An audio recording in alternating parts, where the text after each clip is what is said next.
muita gente fala que o percurso dos Sertões, pro carro, eu tô falando, ele é muito mais pesado, ele judia muito mais do carro, né? Porque você passa por tudo quanto é tipo de terreno, né? E no Dakar, pelo menos o que tem agora no Oriente Médio, ali ele é muito mais predominante de areia e duna, né?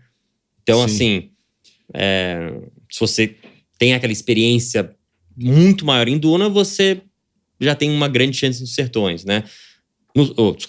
No Dakar. Nos Sertões você tem que...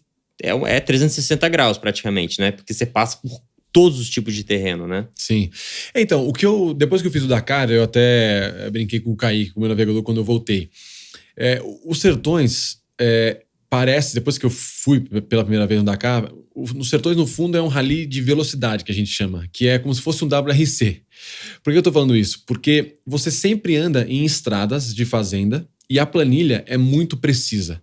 Tá. Então, por exemplo, o próprio navegador nos Sertões, ele fala muito mais, porque toda hora é uma referência, é uma taburra, é uma porteira, é uma esquerda 90, é uma mudança de direção, é um Y de fazenda, né, que você vai pro lado.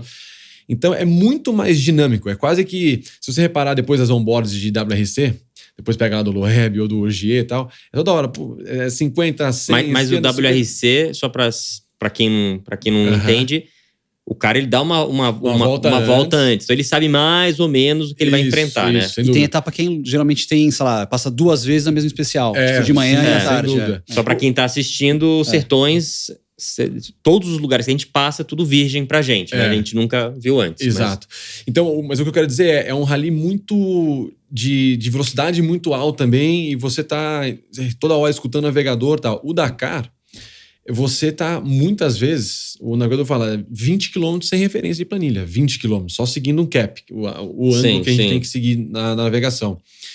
Então, é muito no seu olhar, né? Você tá off-piste total e você tá enxergando, vamos dizer assim, por você mesmo, não tem mais nada, nenhuma referência. É só seu feeling, a sua experiência. E isso é difícil, é por isso que tem muito... Por que é difícil? Porque... por exemplo, quando o organizador do Dakar vai fazer a planilha, ele passou aqui. É impossível, 8 mil quilômetros, você passar no meio de um deserto exatamente onde ele passou. Até porque tem vento e tudo e cobre Exato, uma hora a duna tá mais pra cá. Tá. Então, às vezes, você passou aqui. E aqui, às vezes, a planilha já mudou. Por exemplo, um outro exemplo. O ano passado, no ano que eu fiz, teve o acidente do Carlos Sainz e do Peter Hansel no mesmo lugar. Esse dia... tava eu e o Loeb andando junto, eu tinha falado um pneu, ele tinha chegado em mim, ele me passou e eu consegui seguir ele um pouco. E aí a gente passou na planilha e aí deu pra ver de canto de olho os 2 áudios parados aqui. E aí realmente depois a gente foi ver o vídeo, eles passaram um pouquinho mais pra fora da planilha e eram uma duna de 6, 7 metros pra baixo, cortada, que eles vararam e quebraram o carro. Os 2 estavam andando juntos. Os 2 andando juntos. Então um varou, outro varou junto, lá atrás. Então, enfim, longa história curta, eu acho que o Dakar, ele é muito perigoso nesse sentido, porque você tá toda hora andando fora de trilho e muitas vezes sem estar preciso na planilha. Só pra esclarecer também, é porque você tá falando por causa das dunas, né? E dunas, pra quem não conhece, duna é uma coisa que muda constantemente, né? Lá nos lençóis, às vezes eu marquei uma lagoa que eu fui lá. No outro ano eu volto, não necessariamente aquela lagoa tá lá. Às vezes mudou a duna de lugar, isso, aquilo. Então as dunas estão constantemente mexendo por causa do vento, ela vai mexendo devagarinho, né? Então se o organizador passou lá quanto tempo antes? Uma semana? Geralmente. Eles têm o carro que abre, né? Que acho que passa 2 dias antes. 2 dias antes. Mas ainda pode mudar, tipo, 2 metros, 1 metro, alguma coisa. Mas o próprio carro pode sair, que é o que o Lucas tá querendo dizer, é que você tem que seguir pro cap e vai... na bússola lá pro 90.